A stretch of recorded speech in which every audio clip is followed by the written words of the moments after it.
चित्तौड़गढ़ का किला, जो आज राजस्थान की वीरता, नारी सम्मान और बलिदान का प्रतीक बन चुका है, कभी मेवाड़ के शूरवीरों और क्षत्राणियों की आत्मा था, जहां इतिहास ने कई बार साहस और आत्मसम्मान की वह मिसाल देखी जो किसी भी सभ्यता में दुर्लभ है।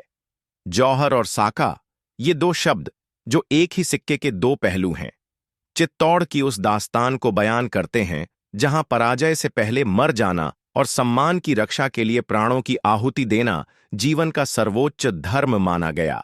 यह कहानी तब शुरू होती है जब 1303 ईस्वी में अलाउद्दीन खिलजी की सेना ने चित्तौड़ को घेर लिया। उसकी नजर न सिर्फ किले पर बल्कि रानी पद्मावती पर थी, जिनकी सुंदरता की ख्याति दिल्ली तक पहुंच चुकी थी।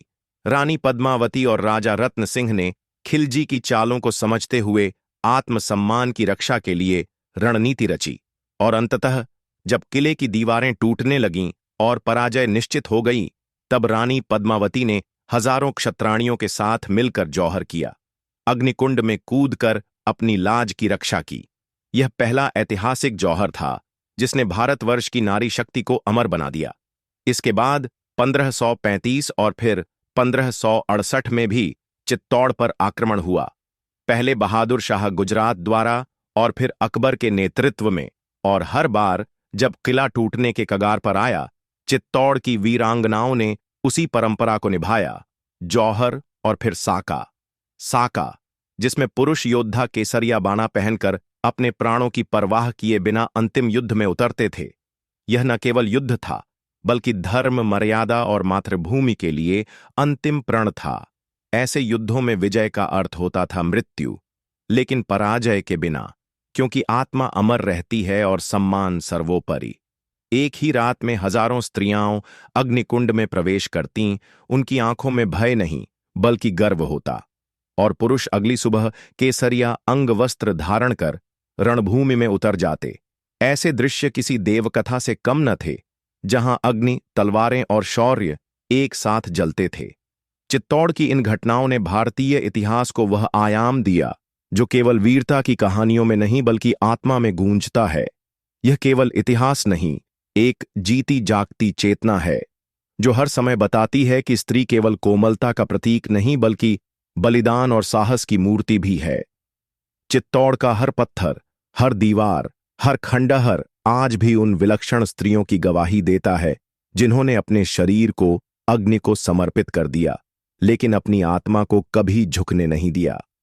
आज जब हम स्वतंत्रता और आत्मनिर्भरता की बात करते हैं, तो हमें चित्तौड़ की उन क्षत्राणियों को याद करना चाहिए जिन्होंने जीवन नहीं बल्कि मर्यादा को प्राथमिकता दी, जिन्होंने यह साबित कर दिया कि पराजय तब तक संभव नहीं जब तक आत्मसम्मान जीवित है।